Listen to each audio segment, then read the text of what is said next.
Hello, my name is John Michael Chambers, December 12, 2025, and welcome back to the monthly broadcast, Eyes on Gitmo, Wartime Analysis. This can be viewed at jmcbroadcasting.com and all across our distribution network. And joining me today to discuss all things Gitmo, including a wartime analysis, is retired Brigadier General Blaine Holt, retired Lieutenant Colonel Matt Meck, and Colonel Doug Pasnick, and retired Marine Corps Colonel. And we also have Wano Savin. Mr. Wano Savin is going to be joining us. We've got an important panel, and I'm going to just briefly talk about, in a brief monologue, the Anthony Weiner's laptop exposed. The leaked video from Anthony Weiner's laptop isn't just scandal. It is horror beyond imagination. What investigators uncovered doesn't belong in politics. It belongs in the darkest corners of hell. This was not a sex scandal.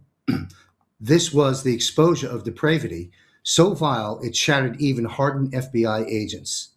This laptop seized during the Clinton email probe contained a file so grotesque it shook those who saw it to the core.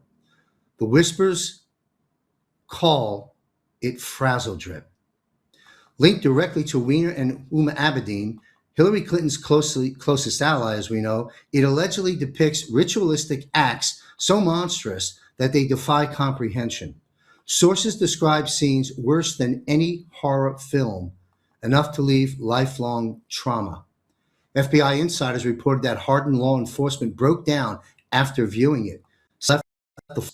Others required psychological treatment. Several New York police officers committed suicide after viewing the material. These were not rookies. They were men and women used to blood, crime, and terror. This was different. This was evil laid. Huma Abedin has remained silent, her name forever shadowed. Anthony Weiner's career is long dead, but this ensures his legacy will be one of filth, corruption, and unspeakable crime. He was not simply reckless. He was a vessel of the deep state's sickness. The implications stretch far beyond Weiner. Clinton's inner circle is now implicated. Elite to child sex trafficking, ritual abuse, and global blackmail networks. This is not rumor. It is the kind of evidence that shakes entire governments. The system's silence proves its complicity. If the truth was ever known to the public in full, society itself might fracture. Legal battles swirl, but the real war is psychological and spiritual.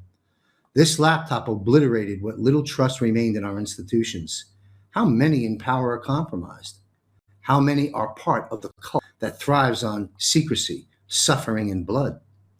The public's morbid curiosity fuels discussion, but this is not entertainment. This is the smoking gun of a satanic elite empire. Every revelation cuts deeper into the illusion of democracy. Every leak exposes another crack in their fortress of lies. The world must face the reality. These are not just corrupt politicians.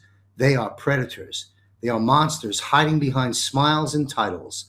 The Weiner laptop stands as undeniable proof that the fight is not about left or right. It is about survival against forces that consume and worship evil. This brings us to Bill Clinton. Bill Clinton testifies on December 17, 2025. Hillary Clinton testifies on December 18, 2025. The Epstein files release due date December 19, 2025. Coincidence?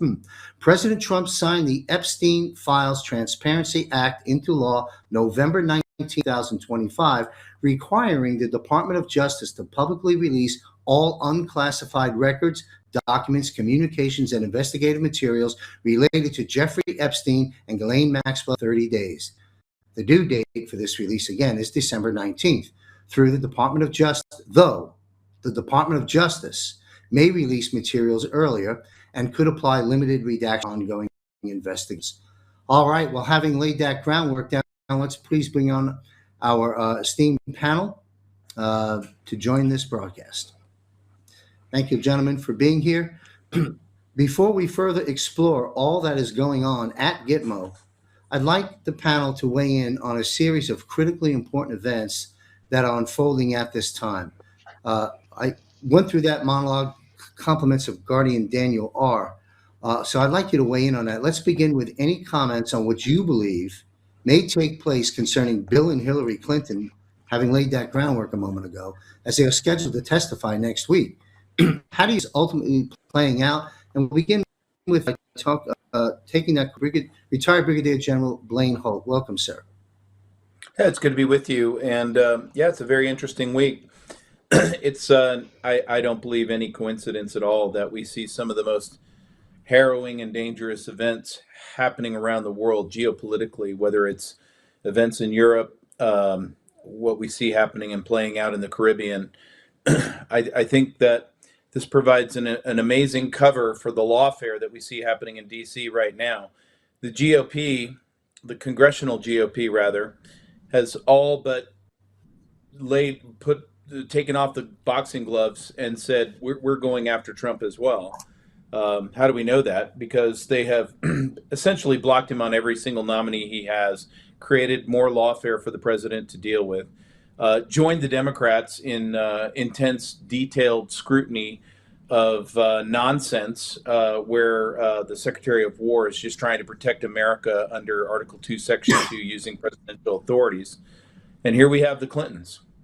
So, do you think it's possible that the media cycle is going to focus internationally and focus on Venezuela, looking away while the Clintons just plead the fifth or whatever nonsense comes our way, or they don't even show up at all, and it becomes a nothing burger? So, I would love to see some massive revelation that this is where it all unveils, and now the dominoes are flying.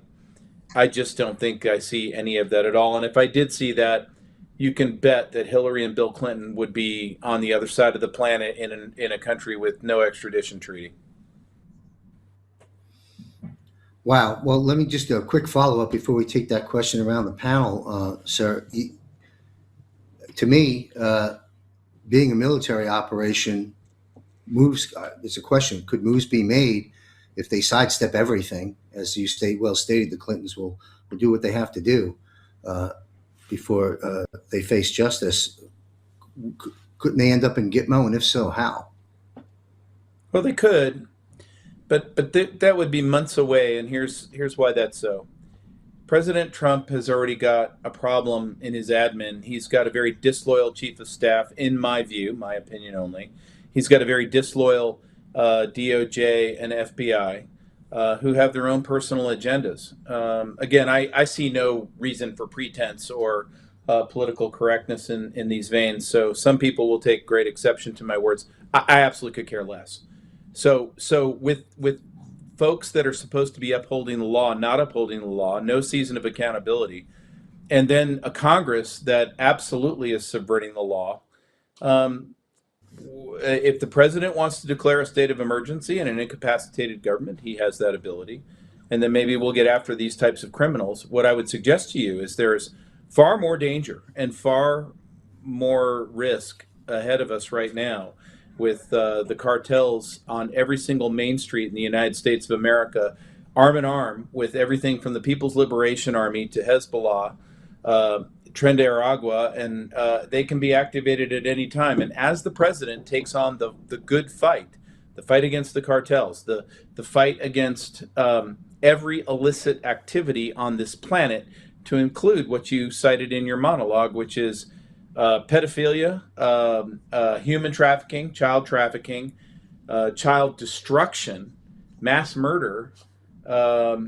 This is where the fight lies, and so what we're going to find out here is where does this all erupt into some sort of honest, we can see all the players on the field battle. I don't know if we will, but what I do know is that Bill and Hillary Clinton, while it's important to hold them accountable for their crimes and they are significant, right now we have a clear and present danger, and that danger comes from Europe. It doesn't come from a very expired Bill and Hillary Clinton who have fetishes that need to be dealt with. Thank you, sir. We're going to circle back around later on Venezuela and peel that away, as well as the safe potential dangers on the streets of America. Thank you for raising those issues. We'll take the same question to Colonel Doug Pasnick, if you'd like to weigh in on the comments in my monologue concerning the ultimate destiny for the Clintons. Yeah, well, you know what? Thank you, John. And I appreciate what General Holt had to say. He obviously laid this out very well. I think we're in uncharted territory. This is very interesting information that is unfolding. I think for a large amount of the population, it's probably going to always be unbelievable. I think for those that obviously are awake and aware of the possibility of these things, the time has long since passed for some level of accountability. So I think that for those that are paying attention, to actually see this come to fruition, to actually see hearings unfolding, to actually see something that's leading towards some level of accountability will be the first right step in unraveling this mess that is reportedly gone on in our government. If these things are true, which again, there's a variety of information out there. It's hard to tell, based on the source, what is believable and what isn't.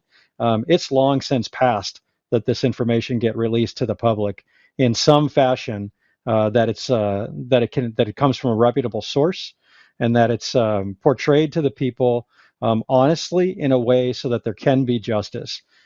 These things that have gone, these allegations are again beyond unbelievable. And again, if they're true, then the accountability has long since passed. So I think it's time for that. I'm eager to see what's going to unfold in those days that are just a couple of days around the corner. So thank you. Yes. Thank you, sir. You, me, and the rest of America and the rest of the world are waiting. Same question to retired Lieutenant Colonel Matt Mack. Thank you for being here, Matt. Hey, John. Thank you. I would say until the dysfunction in DOJ is unscrewed, Trump is being disserved. And I can tell you, talking to some people I know in DOJ, they are frustrated.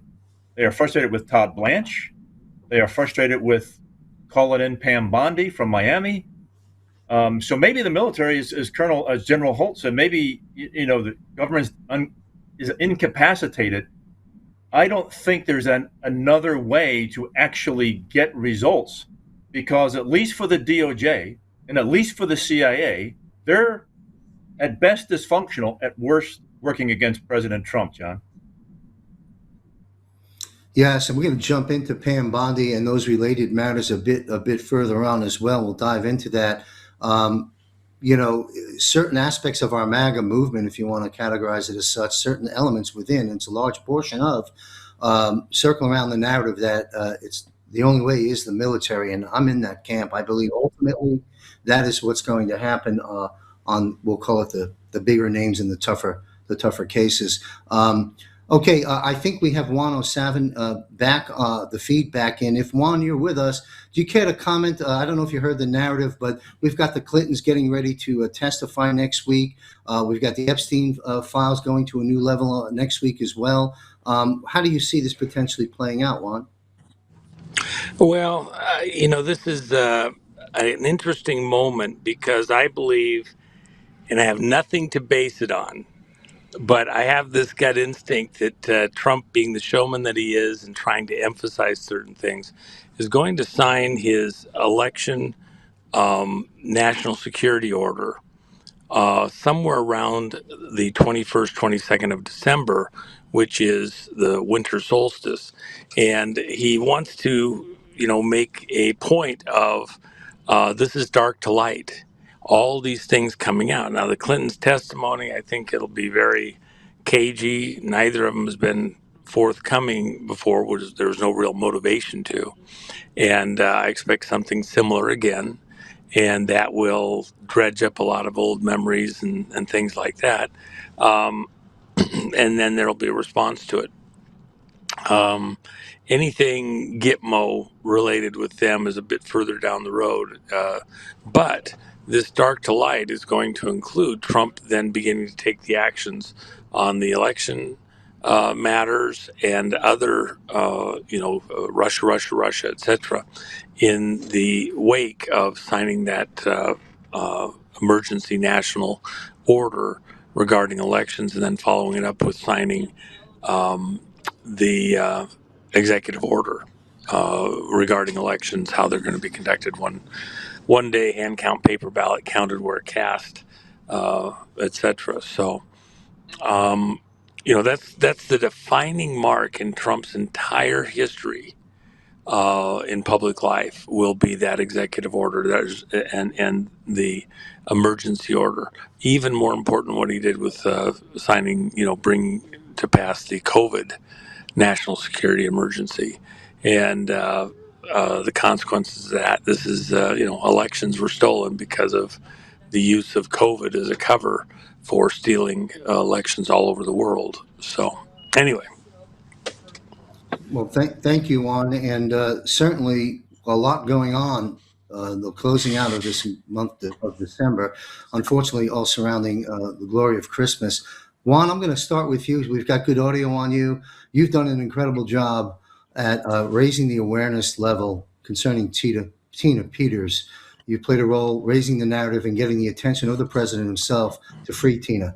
And just the other day, as we know, President Trump has now pardoned Tina Peters. However, the powers that be in Colorado have not yet released her. Break this down for us, if you will, Juan, please. What's happening? Also, break down the difference between federal jurisdiction versus state. Did Trump have the authority to do this? What's the quagmire, and how do you see this playing out? They're defying the orders of a pardon. Well, of course, this whole thing with states' ability to say they have sovereignty over all these matters, and the president can't overrule a governor within the state, a court within the state, that's going to get challenged. It wasn't that way classically up until Lincoln.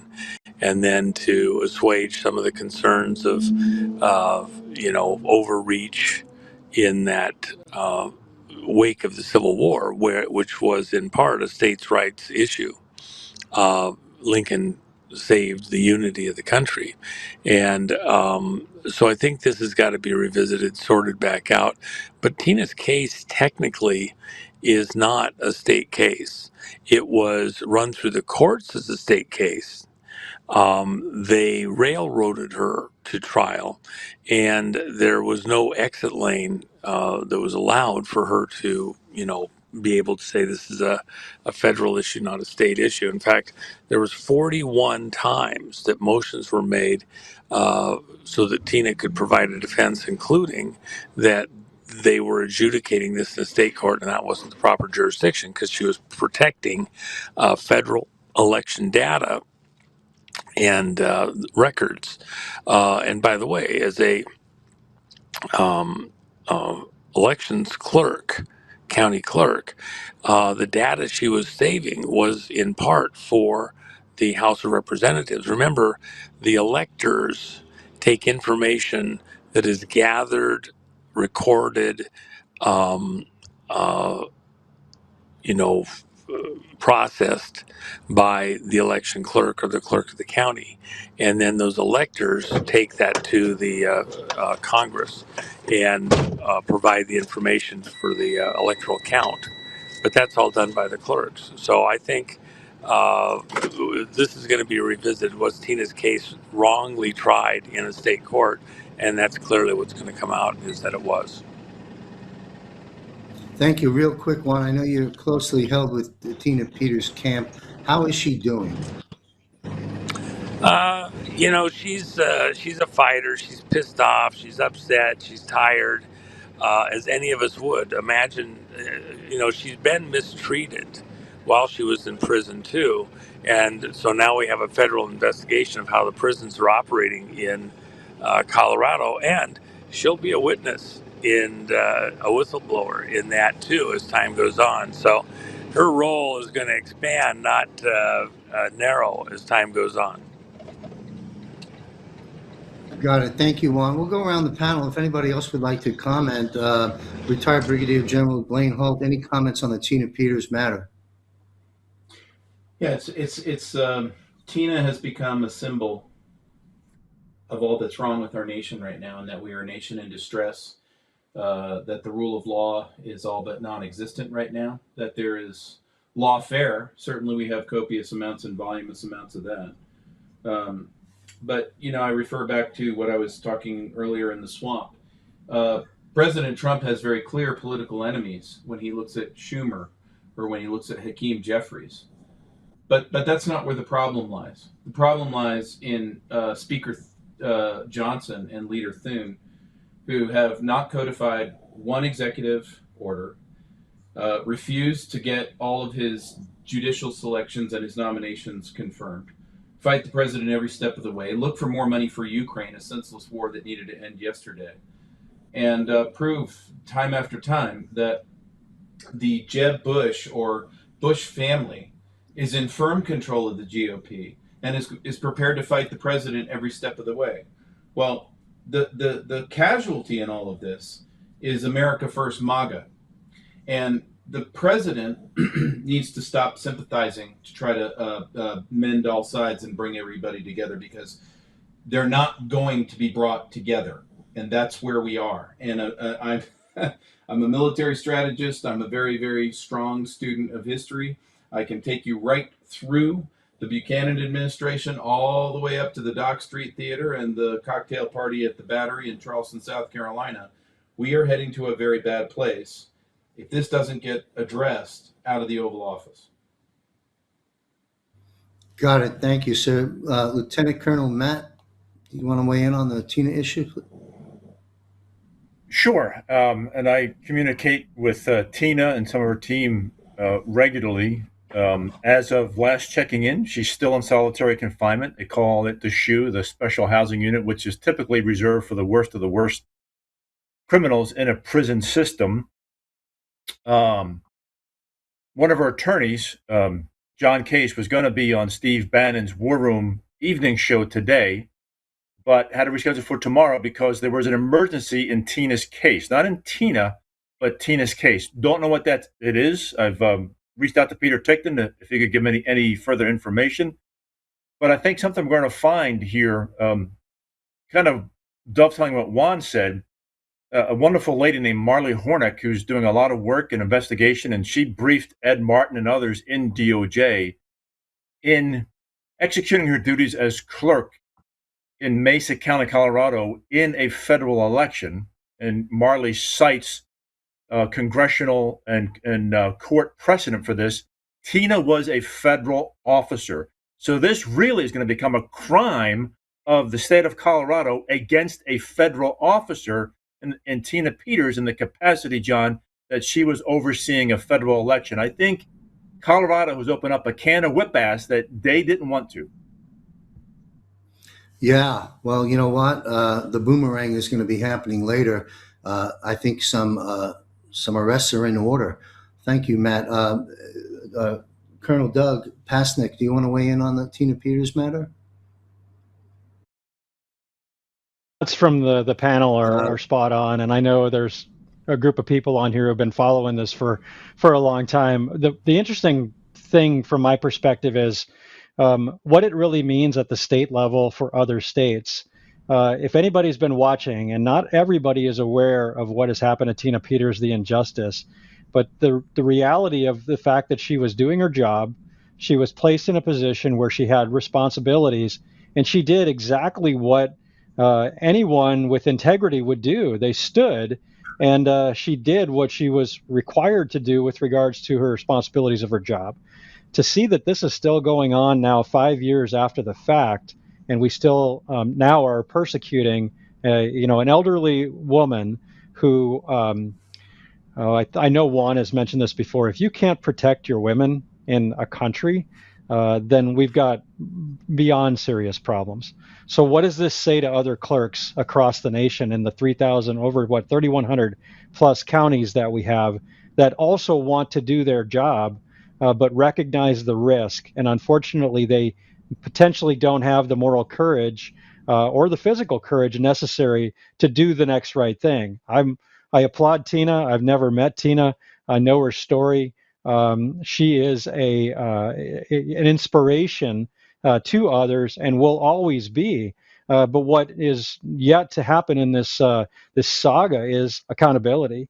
The fact that she's still in prison is it's beyond reproach. It's the most disgusting thing that could be happening in our country right now. One of the most disgusting things, and sadly, it should have been reconciled a long time ago. So none of what I said is probably a surprise to anyone, but I would offer that level of integrity should be commended and rewarded instead of persecuted the way it has. It's so sad to see what's happened to Tina, and we pray for her release yesterday.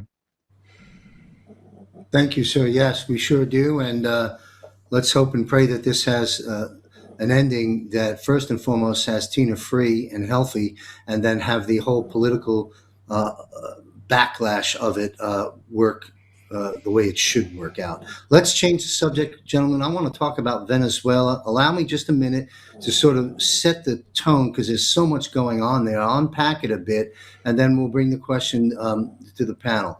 The plot seems to thicken that extends far beyond the bombing of the drug cartels' drug-running boats.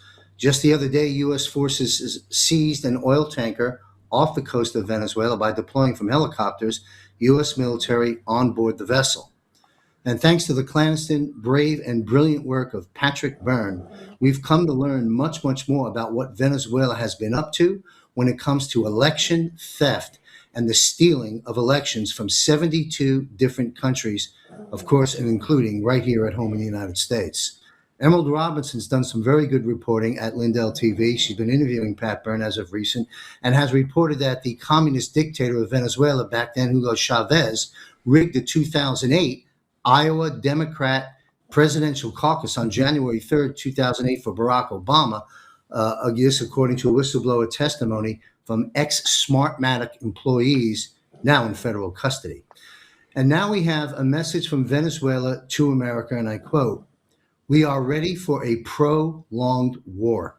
Maduro's regime just staged one of its biggest military flexes ever. 5,600 fighters rolled out in a coordinated show of force aimed squarely at the United States.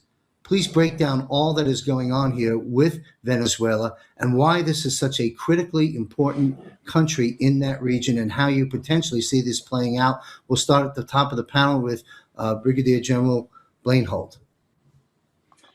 Okay, so when we look at, this is how I describe it, is President Trump is taking on the most important fight that any president has ever taken on. This is the fight to take.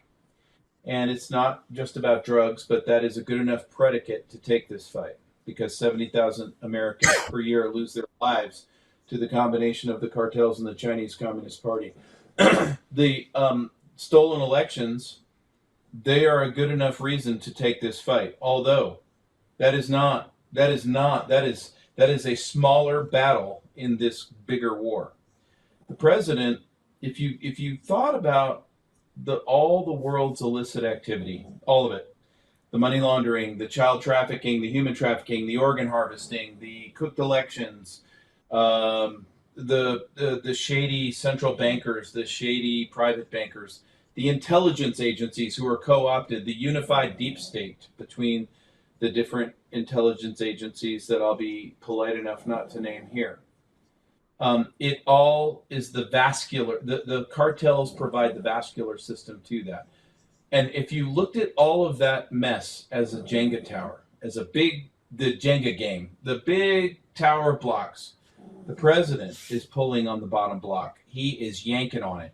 And so when you see the supply chains interdicted, meaning some of the drug boats go to the bottom of the sea, when you see a tanker get taken, maybe looking for something on the tanker besides gas, but it doesn't matter. That means that somebody at the highest rung, well above the World Economic Forum, City of London, that means that their rice bowl's getting kicked over and the president's doing it. So when we start to look at the swamp, when we start to look at the politicians like Cory Booker and others who are standing up and saying, how dare you pluck these fishermen out of their boats trying to earn a living? How dare you take a tanker? What you have to ask yourself is, okay, so the president is operating under Article 2, Section 2 of the Constitution to protect the United States. What are your motivations? What are you Why are you protecting drug dealers and human traffickers and launderers over the American people? And I think the answer is fairly clear. What you have is a swamp that is compromised. On both sides of the aisle, there is no aisle. This GOP versus the Democrats thing is absolute nonsense. And eventually, most Americans will wake up to understand that they've been duped. It's absolutely a Hobson's choice. The real action is we the people versus they the swamp, and they the swamp are co-opted. And you could say, okay, well, who are they co-opted by? Is it China? Is it Iran? Is it the City of London? Is it the bankers? Is it the World Economic Forum? The answer is D, all of the above. And so what the president has done here, and I'll finish right here, is he has said, I'm going after this. I'm going after this, and I'm going to yank on this Jenga block, just like our founders would have done. And yet, here we are in the United States. You've got a GOP and the Democrats fighting him tooth and nail in the swamp, who want to stop this, who want to say he's operating outside of the Constitution. And if Americans don't wake up quick, you need to understand this is where the real fight is. Because the next stop is your digital ID, CBDC, total enslavement, control, and all the rest of it. And so, is it a tanker? Is it a stolen election? Oh, good gosh, that is small atomic symptoms of the bigger issue, because this is the world war. This is the big war. Wow, thank you. Yeah, and you nailed it when you said there is no aisle. That is totally accurate in my view, and I think people are starting to wake up to that. We'll take the same topic from any angle you'd like to address it. Colonel Doug Pasnick on the Venezuela matter. I'm gonna start by saying I disagree. I think elections are the most important part of this puzzle. And the reason why is because how far back can you unravel this mess that our country is in? If we don't have a fair election system, we don't have a representative government. I would like to think, and I believe that my neighbors and the people who are on this call, the people who listen to these calls, are people who are living their lives with integrity. And those are the people that should be running our government. One of the things that's been most disgusting about my experience since retirement is realizing that while we were out fighting wars in foreign countries, the people that we left holding minding the store don't have the intestinal fortitude to do the right thing when the right thing needs to be done. You're talking about something that we believe we can trace back to 2008. What are all of the ramifications of that decision, and how has that got us to a situation where we are today? Now, I know we can't turn back the clock, but I think it's all important. So elections really are a core of this issue. In the Marine Corps, we talk about one shot, one kill. Well, if one vote doesn't matter, then you don't have a country. And if you don't have a country, then everything that we ever fought for anywhere else outside the United States made no sense whatsoever, because it's not those standards aren't being upheld in the United States. So as this unravels, it is about elections, and it is about the infiltration, and there should have been accountability a long time ago. That's the biggest problem I believe that we have right now in this situation with the current administration, and that is accountability should have started on day one. And here we are almost more than a year into this presidency, and we're still waiting. So the information that's unfolded about what is actually going on in Venezuela and how it has bigger ties to the unraveling of the culture of the United States, I think it is the most important thing, and we've got to get to the bottom of this. And again, just like with Tina's situation, we need to get to the bottom of it a long time ago. We should not be where we are right now. This should have never been allowed to progress as far as it did for so long. I agree. Juan is well on the record, even sung a jingle to it for the better part of a year or two, that 2028 ain't over yet. That is a very important statement. I'm really not taking us off track because it's applicable to the Venezuela issue. So I'd like to follow up, Doug, with a follow-up question, and certainly when we get to Mac, and if the gentleman would like to comment as well, please do.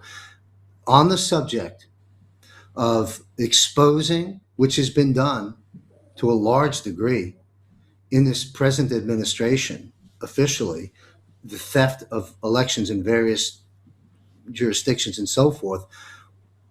What is being done, if anyone on this panel knows, if anything, behind the scenes that the president and the administration is doing to get that record set and right those wrongs? Is that something we're taking on? Or are we just going to make sure it never happens again? My simple, humble opinion, it's got to be both. The world has to understand that the theft was done and this is how it happened. And here's your evidence, number one. And I think they've done that. Number two is, and this is what we're going to do right now to make sure this never happens again. Because you're right, sir.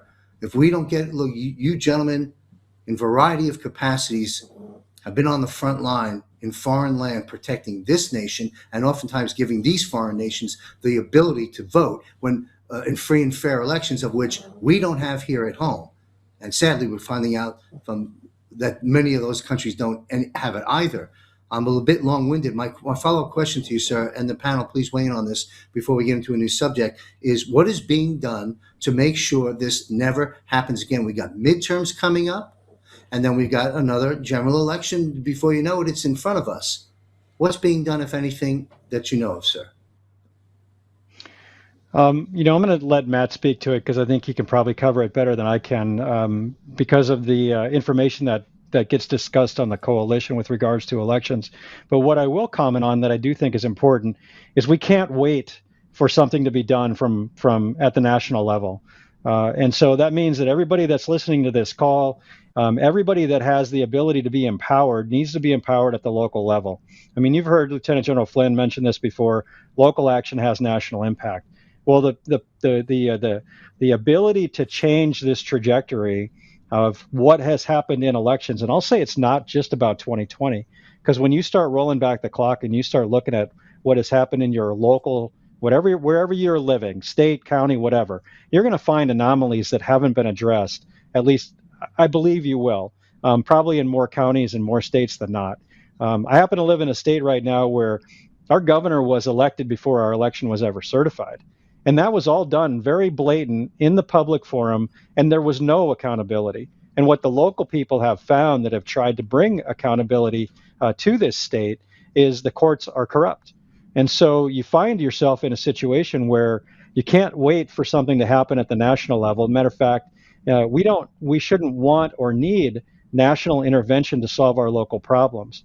But if our social, or if the moral fabric of our state or our country has eroded to the level that we don't have enough individual integrity to be able to uphold that standard, then we're even in worse shape than is unfolding based on this conversation that we're having about infiltration by drug cartels, fake elections, and these other have been used to manipulate the population.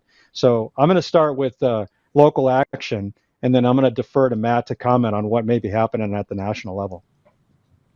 Thank you. Take it away, Lieutenant Colonel Matt Met, please. Sure. First off, what Doug just said, local action, and just on the show, our show before I came on this one, another county, Hays County, Texas, they're taking things into their own hands. They're doing hand count, paper ballot, precinct level, election day, period. Start doing that nationwide, right? General Holt knows, Colonel Pasnick knows, sometimes the command element sometimes isn't ahead of the rank and file in the squadron or the battalion, and you don't just sit waiting. Do something. So locally, you can begin to make a change. Do that. I call it local liberty. Mark Cook, actually, great comment. Reestablish your local liberty at your county, your township, your city, your village, whatever it might be. The national level, I can tell you, and I talked with some folks with DOJ yesterday, CIA is the bane of all of this. They have been blocking, trying to thwart Tulsi Gabbard, trying to stop things. John Radcliffe, what the hell are you doing? You're not helping the president. You're actually being controlled likely by John Brennan's people. You are not doing squat. Either shit or get off the pot, but you're not doing a good job. So they're blocking what the president's trying to do, and I think the pardon of Tina Peters sets off a chain reaction, launch sequence activated, of a declaration of finding of an emergency based on foreign interference in our elections with an EO to follow that. And I think that comes in fairly short order. But for God's sakes, John, the president is trying to have to swim upstream against some of his own people. DOJ is kind of pussyfooting around. CIA is blocking, because you know why? CIA has been involved with this. They've known about this since 2008. Matter of fact, a dear friend, Brian Kennedy, when he briefed in Michigan before the election, so it was October 2024, 2 CIA people came up to him and said, thank you for saying this. Thank you for bringing this out. Because of course we do this. Of course we do this in other countries. Yes, we know what's going on. We've been blocked from saying it in Langley. Thank you. President Trump is doing what he can. We've got to start locally, and I'd say respectfully get him President Trump's Truth Social, be his virtual kitchen cabinet. Tell him to shit can John Radcliffe, and either get good people in DOJ or do it your damn self, because Bondi and Blanche aren't doing it for you, sir. Thank you, Matt. A lot of passion there and justified. I'm going to talk about justice or lack thereof in a moment. I like, if you would, sir, General Holt, weigh in on the voting aspect, the election fraud aspect that the panel's just discussed. So, I'm going to have to, I appreciate Doug's pushback on my statement. I'm going to push back myself. There is a reason. I have a very good friend. His name is Simon Sinek. What a great book. Start with why. Why? Why have crooked elections? How do they serve? Well, it's not, everybody's been led into this little trough of Democrat versus Republican. But I have a very dear friend who used to run a hedge fund in Croatia. Now he's a Monaco guy. He's one of the most important geopolitical analysts on the planet. His name is Alex Kreiner. And I think his metaphor is so apt. The globalists, they take a jar and they put the red ants in the jar. In this case, in our discussion, the Democrats. And they put the black ants in a jar. In this case, the Republicans. And they close the lid on the jar. And they shake the jar. And we fight like hell. And some of that comes out in terms of broken and stolen elections. They have the technology to do that. Because how hard is it to pay off derelict and immoral members of intelligence agencies? I don't know if you've ever worked around intelligence agencies, but I can tell you I've worked around several. And I've found moral character sometimes lacking, sometimes good. But if we're going to get wrapped around the axle and fight everybody and say, oh, no, most Americans are really moral, most government people are really moral, really, go ahead and tell me about the swamp. But they're not even the problem, because you got to look up and go, who's shaking the jar? It's not even here in America. It's the city of London. It's the globalists. It's the banking consortiums. Do you understand that we have the only president in history that has not been anointed by the RIIA, the Royal Institute of International Affairs, Chatham House? He's the only one. So the point is, this is the war. It was a fifth generation warfare battlefield. And it's about to go kinetic. Because what happens is, and you saw this in Tahrir Square when you had Egyptians who couldn't feed their kids anymore and they watched them die, then they went and grabbed a gun and went and did that. They're pushing us to that place. If you don't believe me, that's fine. Go to Ireland. Go to the UK. Go to France. Go to Spain. Ireland's on the leading edge of complete society breakdown, because it wasn't just election integrity that was the problem. You've got to go to the why. Why is there an election integrity problem? Why do our politicians not want to see one paper ballot, one vote? Why do our politicians want to protect illegal invaders that come into our country to destroy culture and get their way? Well, you would think that, oh, well, the bad guys want that. Those are the Democrats. No, bullshit. Those are we're looking at the GOP side of that. They're totally fine and complicit with this. In other words, I'm going to get back to where I started this conversation this evening. Our government, the swamp, all of its tentacles, the Congress, all of the lobbyists, industry, the corporatists, the private equity bankers, everybody who profits off this system, they're all in on it. And they're the swamp. And they have no desire to solve any of Americans' problems, but they will suck the crap out of them with their taxes and resources, and in some cases steal their lands and their money. And that's where we're at as a nation. So here is the battle lines for the United States. It's we the people versus they the swamp. And by the way, there's a global edition of this. It's we the people versus them, the globalists, the City of London kids, the ones who make Elon Musk's wealth look like middle class wealth. And if we don't wake up to that, if we just want to sit there and say, you know what, we got a stolen election here and somebody's in trouble. Oh, Jesus. Stop looking at a petri dish and start getting to the bigger things, because if you want to solve this problem, you better damn well know who your enemy is. Thank you. I want to come back around before the show concludes and discuss London, Europe, and the kinetic dangers facing all of us here at home as we wrap the show up later. When Juan O'Savin comes back in, my producer will let me know, and we'll have Juan weigh in. General Holt, let's move into justice, which Matt was bringing us into a moment ago. We're going to go there now. President Trump recently published a post on social media, basically reiterating we the people's sentiments regarding the lack of action from Pam Bondi and others. But in this post, he specifically addressed Pam. It was addressed Pam. In fact, in the public post, President Trump addressed it to Pam Bondi, and the closing out of the post stated this: justice must be served now, President Trump. So he was reiterating what the public sentiments are, and there's panels as well, that we've got some obstacles within the Justice Department.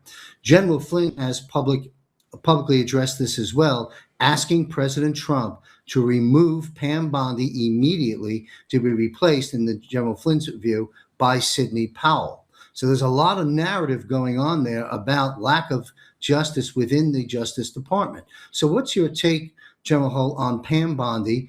I think I know the answer, but is the job being done, and it just takes, does it just take time, or is it a timing issue? Or has Bondi been served up to the public and being exposed by Trump the way he put Fauci and Birx out there to expose them? Is that the strategy? Or is she just not the right person for the right job and needs to be replaced? Let's discuss the lack of justice within the civilian justice system, starting with Pam Bondi and anyone else that you'd like to weigh in on. We'll take that through the panel. We'll start with General Holt. Well, let's start with the root ball, which is inappropriate vetting for who would be in the administration of the president's second term.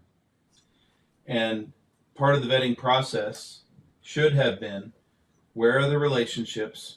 Who are they beholden to? Where have they worked and made their wealth or their money? And what are they likely to do as a result of those influences in their lives? Because the people who got them there have great expectations. So let's go to the root ball. Her name is Susie Wiles, Pat Summerall's kid. She is a lobbyist extraordinaire, has lobbied for China. She's lobbied for Pfizer. She helped Pam Bondi have a relationship with Pfizer. That's Big Pharma. Big Pharma has been sitting in the Oval Office, very prominent. And we all are supposed to believe out of the Oval Office that the mRNA vaccine is still something viable and that it won't hurt Americans, when we know the truth. We absolutely know the truth, despite what the president thinks, which means he's filtered. We can go to Secretary Rollins at Ag. She has no problem with mRNA. In fact, she's ready to crush the little farmer in America and protect big food and let them take on mRNA vaccinated beef out of some other country to come into our food supply without even labeling it. Let's look at Lee Zeldin. I didn't know there was a such thing as chemtrails, and yet here we are. Got aluminum and bromide being sprayed into the atmosphere all over the United States, and it's hurting people. It's hurting water. It's hurting our supply. So no matter where you turn, we have a vetting problem. And then when you get to justice, it's even worse, because Pam Bondi it's not just phoning it in from Tampa or Miami. She's looking the other way. So this person is also beholden to the Bush organization. And the Bushes make up the majority of the rhinos that are sitting in Congress right now. And they're pushing back and going to thwart Trump at every step. So what we have to do right now at the end of this first year is go, Do you want to solve the problems, or are you going to leave it to the American people to solve it on their own because nobody's coming? That second part is very dangerous and it's going to hurt real bad, but it will come. And for those of us who are still eating popcorn and candy and apples at home, and we believe what CNN says, and maybe John Thune will eventually be a good guy, crap, wake up, and understand that we have to write our president directly and say, hey, sir, there are people around you who they're not paying attention to what you're trying to do. President Trump has stopped World War III kinetically no fewer than 4 times in this first year. But he needs some help, because on his flanks he's got technological oligarchs that want to enslave you. He's got Susie Wiles, who is cool with any jab as long as her wallet is filled up, and Pam Bondi is not going to prosecute anybody. It's got to change, and the president's going to have to understand he's got no clothes on, and yet we love him just the same because he's trying to do God's work. I mean, I understand what it would be like right now with Comrade Harris, Kamala, at the helm right now. But look, this is our republic, and we're in the 9th inning. So you can pick. You want to be politically adept? Do you think you have a future? Do you want to say the right thing so somebody might pick you up and you might be somebody? Oh, well, good. But that's not how Sam Adams played, and that's not how we should play. I believe the commander-in-chief needs to make some bold moves, and whether it's through executive power, wartime powers, emergency powers, we need some swift and serious action. Thank you, sir. We'll take this to Lieutenant Colonel Matt Mack on the lack of justice and any names you want to name and how you see this playing out, sir. First off, I'll say, Doug was a squadron commander. I know General Holt was a squadron commander. He also commanded at the general officer level. John, when you're in that capacity and someone on your staff is not complying with your commander's intent, your vision, your guidance for that squadron, you have one conversation with them. If they still are defying you or just being passively aggressive, you shit can them. You get rid of them, because it's a cancer on your squadron. This could be a cancer on Trump's second term. Not Trump, not what he's doing, what his staff is not doing. And DOJ, it is dysfunctional. I'm not going to name names, but I talked with folks, and there's a hostile work environment. Folks aren't sure if they're going to be there the next day or not. It doesn't have to be that way, because there's good people in there and out who don't give a shit about saying the right thing, about how do I punch my ticket in this job to get a nice job. They just want to get the mission done. And President Trump, I think, I'll cite what Peter Tickton said to us. He was on our show last night, and he's become a friend. He's known President Trump since they were both 15 years of age. He said, if President Trump has an Achilles heel, John, it is he's over-trusting. He's very loyal to people. And his brain has a hard time understanding how folks might not be that way to him. Example of Senator John Thune saying certain things, or Speaker of the House, or Radcliffe. He's taking them at their word. And I guess I'll leave it at this. DOJ is maybe the worst, but CIA is even worse. Get rid of Radcliffe. Reorganize the CIA. You got Sam Faddis. You got Gary Burnson, decorated CIA, not office paper pushers, but out in the field, clandestine officers doing the hard shit, saying you have got to radically change the CIA because it thinks now it's an end unto a means instead of a means to an end.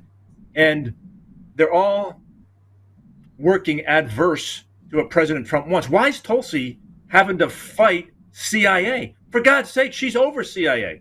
She's supposed to coordinate them, but yet they're fighting her. So I think I think Trump is getting it from what I hear, I hope, but he's having to relearn. It's not a moral flaw, not a character flaw. It's just something that can be deathly in politics, John, if you don't understand or fully appreciate that folks can kiss your ass, but the moment you turn around, they stab you in the back. And that's what's happening, I think, on multiple layers with Trump. And then finally, something he needs to understand, I won't go into detail on it here, but the SIGI. You want to know the deep state, the SIGI, the Council of Inspectors General for Integrity and Efficiency. You want to know who is that over top of our government, our shadow government, our alternate construct of government? Look at the SIGI and how they report into City of London, WEF, WHO, all that kind of stuff. Very, very enlightening. Matt, you've invoked the CIA before, and once again here, there seemed to be a big elephant in the room. JFK, as we well know, and I'm paraphrasing the president, said, before I leave this high noble office, I intend to, expose the CIA and blow them to smithereens or something of the sort. Unfortunately, it turned out the other way. But that torch has been picked up by this president, to Blaine Holt's point, doing God's work, which I concur. Big task ahead. CIA, look, we see things happening with the dismantling of the Federal Reserve, and there are very specific things that we can cite to back that statement up, as well as the dismantling of the IRS, and again, very specific things that would indicate that's underway.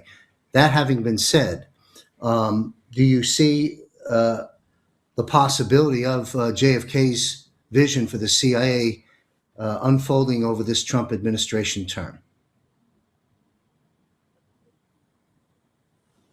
Wow, from what I see, John, and I'm pretty much a schmuck. I don't see that yet. If that were the case, why would really John Brennan be still exerting influence over the CIA in a greater extent than John Radcliffe? I think that's one of the last bastions of the folks who can credibly defeat Trump, who have tried to do it before, and I don't see it yet as far as having a plausible solution to what I think Kennedy said. I want to smash it into a million pieces and scatter it to the winds.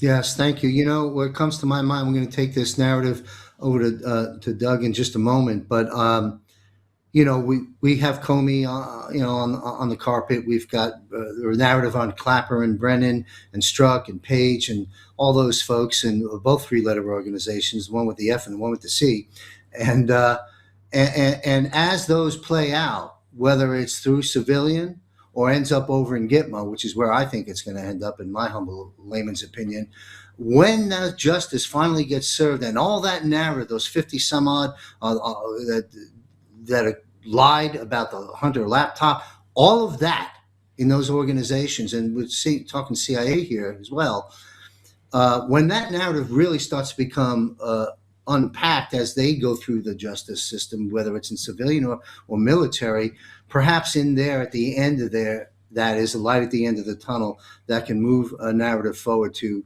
reach JFK's desires. Let's hope that happens. Thank you, Matt. Doug, you care to weigh in on all this aspect that we're discussing of justice and lack thereof? Yeah, I hate to use the word too much, but it's accountability. And the time for accountability has long since passed. I know that people had great expectations coming out the gate. It looked like the president started out really strong. It seems like the theme that was portrayed prior to the election, when the president was campaigning across the country, was a willingness to do this. But as we know, especially as commanders, I mean, you have to be surrounded by people who are going to be loyal to your vision and your objectives. And one thing I would never ask my Marines to do was anything that was ever immoral, illegal, or unethical. Well, I think we, the people, have watched things unfold in our government that are maybe all three of those things, and it doesn't appear as though there is any level of accountability.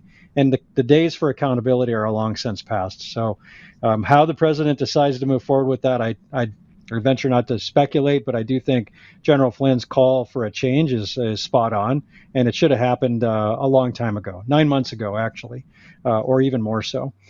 I do have to mention this, and I'm going to go here, and that is, I think we also need to be, though, concerned about any one being our savior, and whether or not there's a Trojan horse aspect to this administration.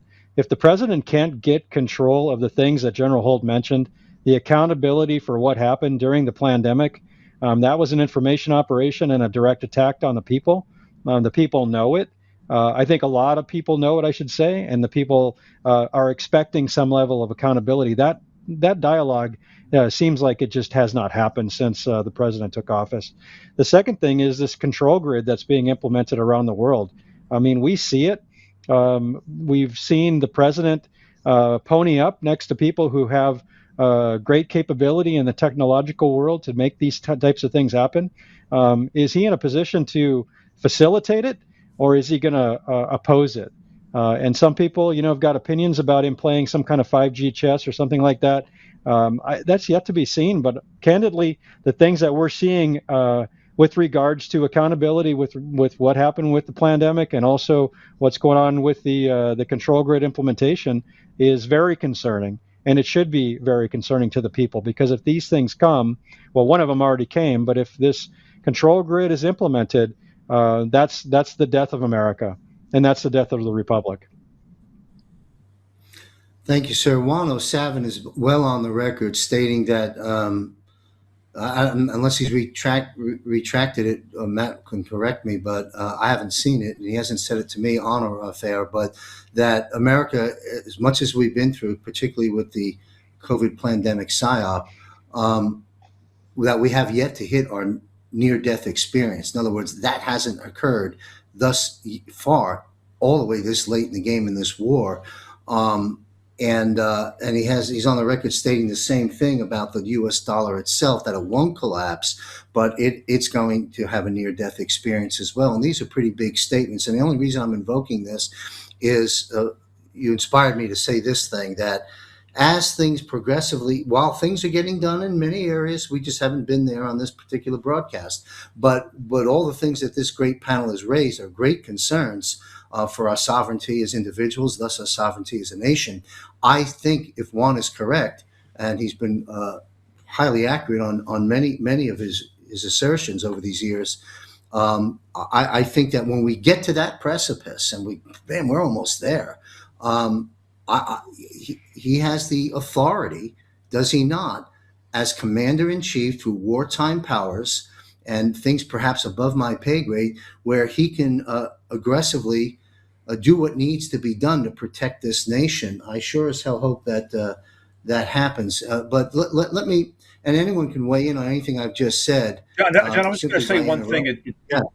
To your point, it's. I think it's very telling. Mark Mitchell, lead pollster for Rasmussen, reached out to him, got to connect with him through some of the folks in our coalition. 18 to 29-year-old males who voted overwhelmingly for Trump in 2024. Not that everyone said this, but more than a random few. And I think it's telling.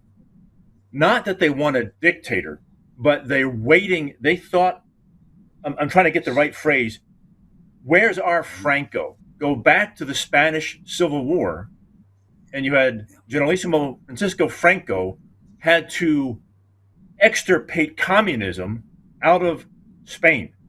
And he did it at such a ferocious, relentless pace. And what Doug said, like early on, yeah, the administration was flooding the zone with action and action and action. I dare say probably the deep state, the city of London, they're kind of on their heels because action, action, action. Then he got controlled. Then he got, they got their footing, began to modulate him, moderate him, not him, but the folks around him, but telling young men in this country, 18 to 29, they're looking for that Franco-like action, ferocity of action. That's very encouraging. I'm 67, and I join that group's sentiment, no question about it. And in my humble opinion, I believe that that's where we're going to end up, folks. Ultimately, we are going to, General Flynn, I used to speak at the Reawaken Tour, and we were a media partner from day one with American Media Periscope. So, and the general commented to me several times, and we've talked before back then, but he said to me once when I got off the platform, gave me a little jab in the chest and said, "Great speech, you're over the target, but a little bit too much hope. Tone down the hope." And I understood that perspective, being someone like the general who's walked in all the shoes he's walked in military and in intelligence, and I heeded his call. But anyway, I think there's a lot of drums banging right now, moving to more aggressive moves a little bit down the road. I want to move into another subject. It's my understanding that the tribunals, both investigative and prosecutorial, have been going on multiple locations, and we've talked about those locations before on the other broadcasts we've done here for quite some time now. We'll take this question to General Holt. We'll go through the platform, and if Juan steps back in, my producer will let me know. What, in your opinion, will be the major triggering event that will shock the world concerning arrests and Gitmo? And in my opinion, it seems this may be imminent with all that's going on right now. What can you share with us concerning this event that the American people are sitting on the edge of their seat waiting for? Oh, well, don't look for an optimist here. I mean, what's imminent? What is actually imminent? So for this session that we've had, we're talking about justice. They're not doing their job. We're talking about a uniparty. We're talking about a compromised government. The only thing that I can see is that the president has an option to hit what I call the hyperspace button, and that is to make a case to the American people from the resolute desk, which is the government is compromised. And we'll lay out all of the evidence. This is who's extorted. This is who's bribed. This is who's blackmailed. Not just elected, the staffers, the deep state, the cubicle dwellers in their nasty little cubicles. And this is who they are. And they're so vast that you can't, so I was asked on another interview at one time, why won't the president just go to the Congress and ask for authorization to go do this cartel war? It's like, well, first off, he's already got all the authorizations he needs. The second thing is, do you really want to go say "Mother, may I" from somebody who's co-opted and paid by the very same enemy that you seek to go fight? So I don't see evidence that there's going to be tribunals. I don't see tractable evidence that there's going to be an incapacitation or an emergency act called of the government, because in my view, we have gone well past that stage where that has happened. Those predicates were in the president's hands. And I would refer you back to what I said with members of his administration that are compromising his mission, his vision, and his intent, to include his chief of staff. They need, if I see him start to deal with his garden and his inner circle around him, and he starts dealing with that, I will be encouraged. Otherwise, I would encourage Americans, be resilient, take care of your communities, take care of your neighborhoods, and understand that the president's just war against the cartels will probably end up on your main street. Wow, thank you. Same question or any comments that you'd like to share on this? We'll go to Colonel Doug. I get your last name. Pasnick. Sorry, so go ahead. Yeah, I think General Holt's right. I think the time for realization of how compromised our government is also long since passed. How the information needs to come out to convince the people in a credible way is yet to be seen. As we know, and I heard you talk about this on a previous show, you got Smith-Mundt Act out there that allows propaganda to be used against the people, and now we've got ourselves in a situation over a long period of time where no one knows what to believe is true. So whether it's a social media post or whether it's upstream media or some sort of social news feed, there's a variety of information out there that people have to pick from to try to determine what's really going on in the country. I'll tell you personally, it was a big awakening following retirement to recognize how compromised our state governments are and our federal government is. And that's a hard thing to say from someone who spent, my entire career devoted to this government and trusting those people who were placed in power to direct us in ways that we trusted they were doing the right thing. And I'm going to go back to something General Holt said earlier on with regards to whether it, again, this goes back to whether it is or is not related to elections. I think we have to face some really hard facts about where the morality of our nation is. Is it sound? Is it so sound that we can get back to a country that is led with people of integrity, recognizing that there are areas in our government that have been compromised? And how do we navigate our way out of that? The way we need to do that is through some form of a smooth transition. I believed early on this president was going to lead us that way. That smooth transition is failing in the accountability department. And if the people don't see some level of accountability, I think that the trajectory is more aligned with what General Holt is suggesting, is that things can go sideways really fast. So the sad part about this is this social engineering that has got us in this situation has been going on for a long time. We're not talking about 10 years or 20 years. We're talking about 50 or 100 years or more. So the awakening that's necessary to get the people to a point where they can recognize this situation and accept the facts. And I think the way you're going to get them there is with mass reveal of the level of evil, I'll just call it that, that is in our government today. And that's how we're going to get out of it. Yeah, I agree completely. And that leads me to saying, you talked about rephrasing your words, but how it's difficult for we the people to detect truth from lies in the era and age and the awakening of fake news. This is very important, and the Smith-Mundt Act and so forth, which leads me to this. And then after we visit this, I'll have a closing final question for the panel. I appreciate you gentlemen being here. Let's go to Matt first to comment on the subject of that we're discussing, and then I'll take us into new territory. Simple. President Trump, speak to us. Get behind the Resolute desk. Tell us what's happened. Explain in detail. Lay it out. We're ready. Tell us what the F to do. We're ready. You have a ready audience. You have the mantle of leadership. Talk to us. Explain it. We are ready. The country is ready, John. I agree. I hear you. And I believe, again, General Flynn, too much hope, too much optimism. But I will say I believe that day is coming.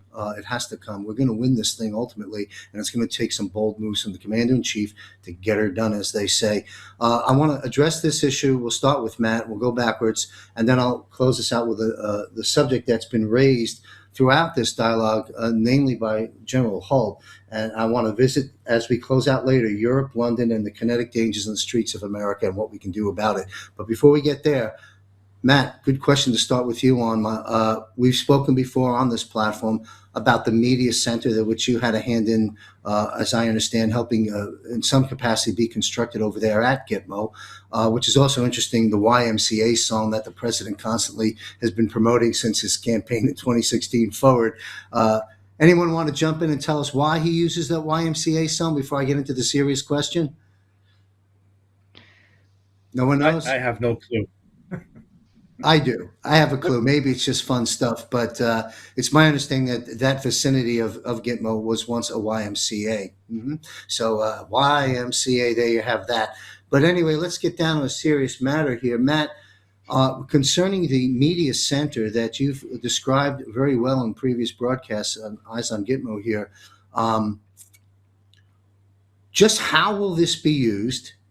And when will it be activated? Coattailing off the tails of what you and Doug just said, that we've got to get the crux of the matter out there en masse. And to me, that's what the EBS would do.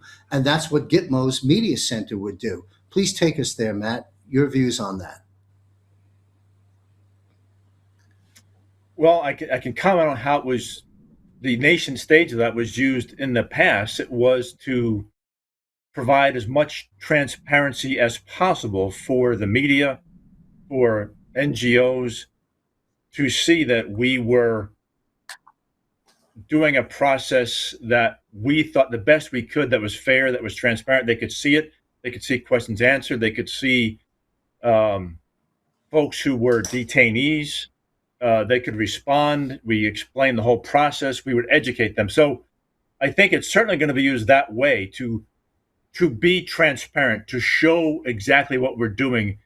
For all of our angst and our pissed offness, we all are believers in due process, whether that's military due process or Article 3 court due process. But I think also it needs to be, my assertion, it would be used as something like Nuremberg, right? To highlight the evils that these people did, what they did. Let the American people see, not just a transparency, but as a mechanism to see exactly the interrogatories, who, what, when, where, how, and why, how this occurred. That I think, John, is going to be the additive part to what it wasn't yet when I was down there at Gitmo on just showing transparency. It's going to be designed so that everybody can see exactly what these folks have done, and it needs to do that. Absolutely. That's what the American people and the people of the world, for that matter, deserve to see. The truth will set us free. And I understand there's got to be a high level of responsibility in deploying out the truth, since it's such a grave matter in many areas. We got to do it responsibly so that it doesn't backfire. And I to my producer, I submitted an image. If you happen to have it on Gitmo, pop that up on the screen. Thank you very much. Dan Scavino publishes this. Military tribunals at Gitmo, dark to light, the Great Awakening, government shutdown. Unfortunately, I don't have the rest of the post available at the moment. But he posts this image. It's a mock-up of military tribunals. You just used the term Nuremberg. I might call it Nuremberg 2.0 coming, with Fauci, Gates, and the rest sitting in the seat. Is this just a fun post for Dan Scavino? Let's go back to the panel. We'll start with Matt. We'll pedal back, and I'll ask my final question. Or is this a message to the American people saying the shit's about to hit the fan? What's your take on that post? Well, having met Dan here at the Trump Hotel, he's a serious guy. I don't think he would do that in a bizarre, humorous sort of way. I think there'd be a reason to it, and I think the intentions are real. Echoing what's been said today. Okay, you we feel like Charlie Brown with Lucy with the football, right? Okay, trust me this time. We need to be able to actually kick the football. We need to see the words Doug said, accountability. So I hope Doug, I hope Dan is presenting something that is coming. He's not a jokester in that capacity, but we've been jaded by inaction, and it's going to take something seismic for, I think, the MAGA base and even just Americans writ large to go, okay, I voted for you in 2024. Please show me you're going to deliver on what you said. Well said. Thank you, Matt. And what I hear are those big, in the orchestral, orchestras, those big kettle drums. I see a team of people going right now. That's what this show is drumming up in my space right now, that we're at the precipice and something big's about to break loose here. And let's just hope and pray that with a minimal amount of casualties as things unfold. Our final question to this panel. I appreciate everybody's time. Unfortunately, Juan has not been able to make the connectivity back in, but I'm glad we had Juan in the beginning to weigh in on the Tina Peters and a bit on the election issue. We'll go to General Holt. We'll take it through the panel. Final question. And it wasn't on my sort of preparation for the show. It came up, and I think it's noteworthy for us, you gentlemen, to comment on. You mentioned, General Holt, your great concerns about Europe, that we should be looking at Europe, certainly London, and I have some inkling as to why on London, but open that up, if you will, and then close out, General Holt, if you will, on what type of kinetic dangers will the American people be facing, and should certain areas prepare, or should everybody prepare? We'll cut it off there. Take it from there, sir. everybody should prepare, and for the next 6 weeks, you shouldn't be driving in a car that doesn't have a full tank of gas. You shouldn't be living in a house that doesn't have a full complement of food and supplies. You shouldn't have any type of lack of access to backup power. Here's why. You have a situation in Europe where President Trump is trying to get a peace agreement across the line. He's being thwarted not by Moscow, he's being thwarted by the European leaders and Zelensky. Why? Because the big fight for them is the money. They have wanted to appropriate the frozen Russian funds, make loans out of them, and fund Ukraine that way. Here's the problem. They've already spent the damn money. Money's gone. And Russia just scored a major victory, in case everybody's not really paying attention. They went to the ICJ, and the ICJ set down the Ukrainian claim that the Russians were genociding the Ukrainians. But they accepted and agreed that with the Russian position that it was the other way around. Now, as much as that's going to hurt everybody's little hearts, that is the way it's been. I was there at EUCOM, European Command, in 2014 when Victoria Nuland and John McCain did their Maidan Revolution.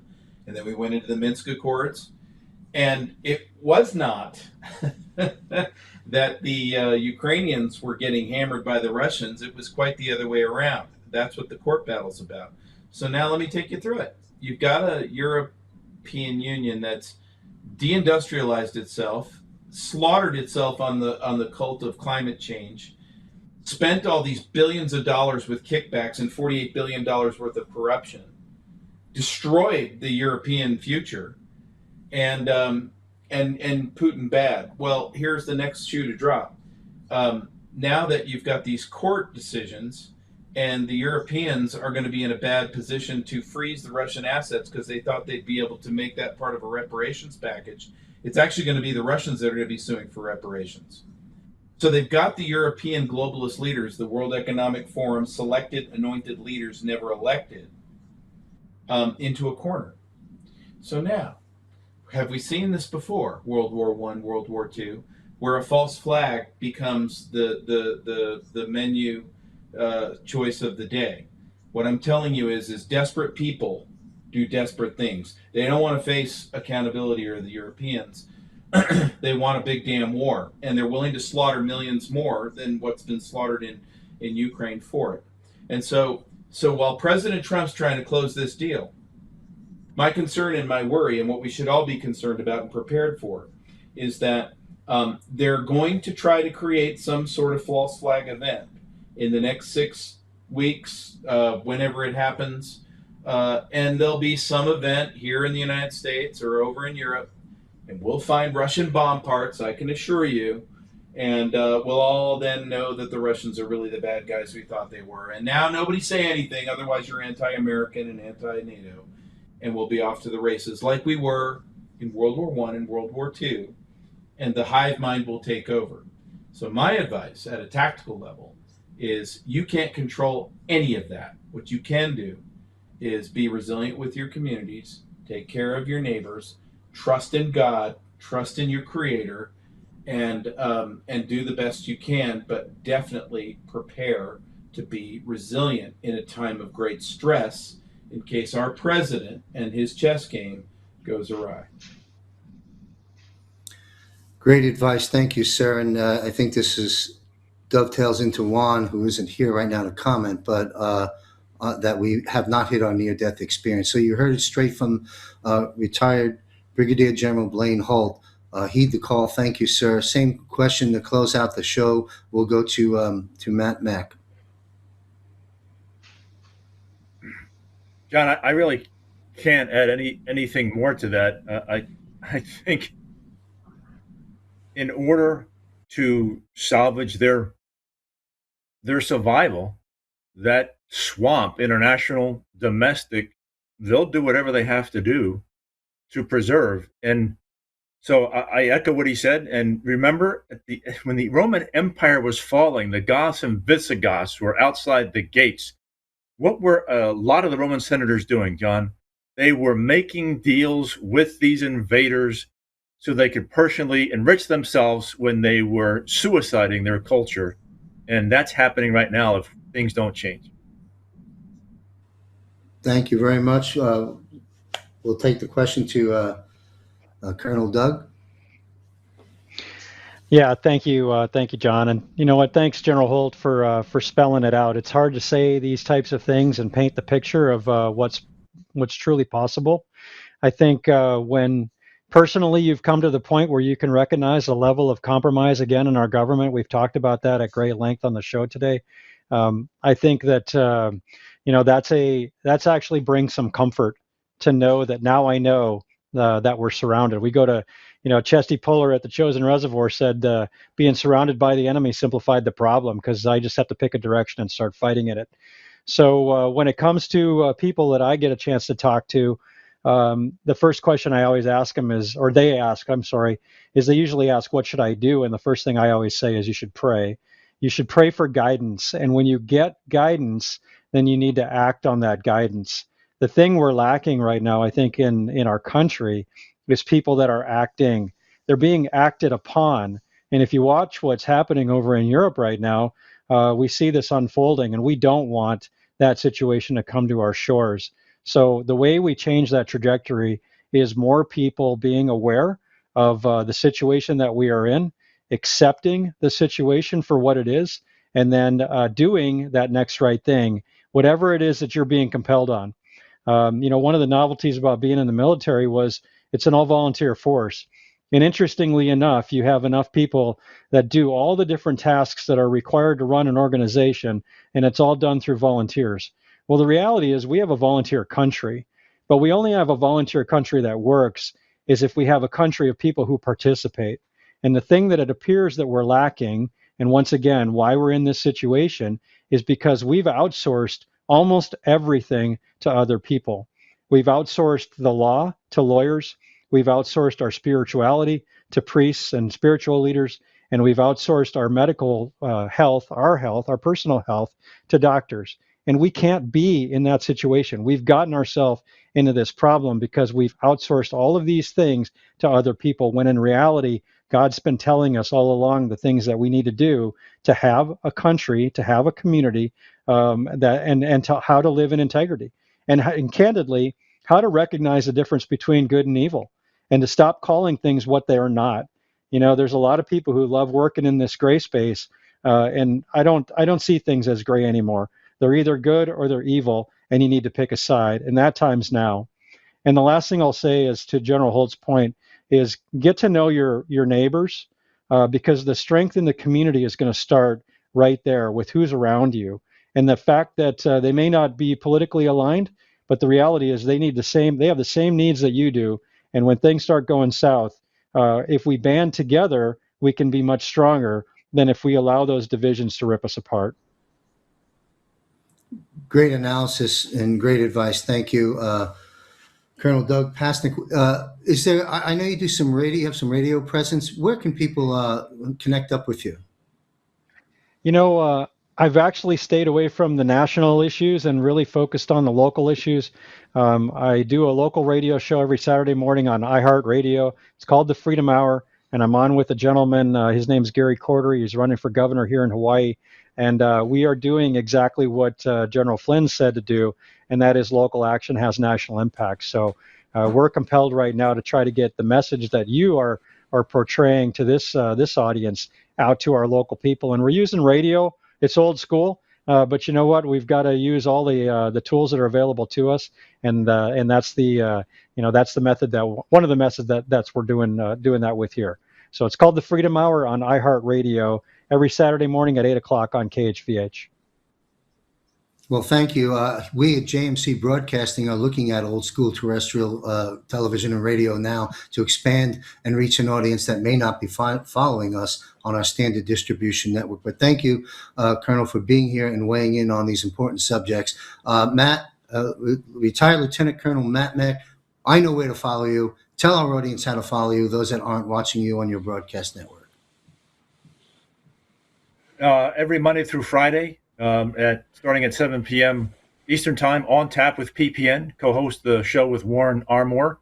On that show, wasn't planned. Peter Tickton announced to the world that Trump had pardoned Tina. That was the first place it got announced, which was pretty cool. Nice. And then you can look at unauthorized on X, or Doug will get this, Semper Fly on Truth Social. Those are the places to find me. Thank you very much, Matt, for your contributions. As always, I encourage everyone to follow Matt Mack based on the handles and information he just provided. Same thing, retired Brigadier General Blaine Holt. Best place for people to follow you. I know you've got a popular podcast. We have a link of it up on our website. How can people follow you? Hey, we're kicking butt. I still haven't had the time to market it because I'm building a startup company right now. But dangerousintellectuals.com. And Sasha Kreiner, who I mentioned earlier, will be my guest on Monday. And we're 14 episodes in, and we're just so humbled by the response that we're getting, and it's really great. And then you can always find me at Newsmax, probably 3 to 4 times a day. I write a weekly column at newsmax.com, The Irascible Disruptor. You can find me at _irascible at Twitter. But I look forward to anybody commenting, debating, whatever you want to do. I'm going to be in the bunker, and I'll be ready to go. Excellent. Well, thank you very much. And Juan O'Savin can be found at Gum, that as in the chewing gum, GUM, gumroad.com, and thejennifermack.com. You get into that circuit. Some great information there, some fun things that are created to provide inspiration and awareness in the movement, and get you hooked up into some emails that Juan sends out on occasion. You can be in that email list too. So I want to thank Juan O'Savin. I want to thank Colonel Doug Pasnick. I want to thank retired Lieutenant Colonel Matt Mack and Brigadier General Blaine Hall. I want to thank you, gentlemen. I salute you on behalf of America for your service in and out of uniform. This has been a very informative episode, and I hope our audience shares it far and wide. Thank you all very much. I'll be right back after this important announcement.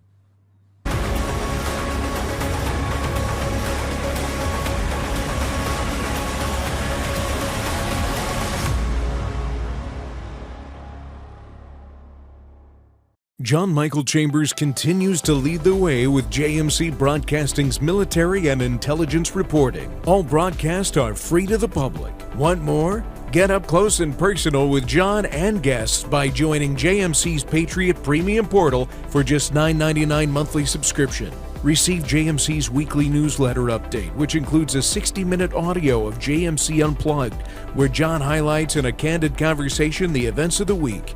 Hear John like you've never heard him before. It's time to get your questions answered live in real time with John Michael Chambers and his highly valued military and intelligence guests. As part of your Patriot Premium subscription, each month you're given access to John and guests on screen for a 60-minute live Q&A.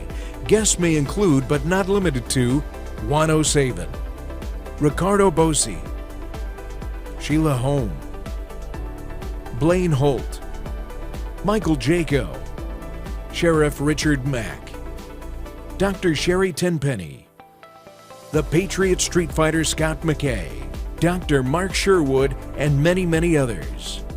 For just $9.99 per month, you gain access to all this and more.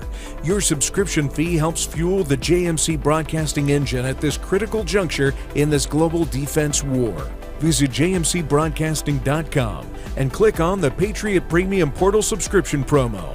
Sign up before December 31st, 2025 and receive a free signed paperback copy of John's newest book, Global Financial Reset: Surviving and Thriving the Transition. We are at war, and victory is ours. The dawning of the Golden Age is upon us. And remember, where we go one, we go all. Subscribe today at jmcbroadcasting.com. Won't you join us?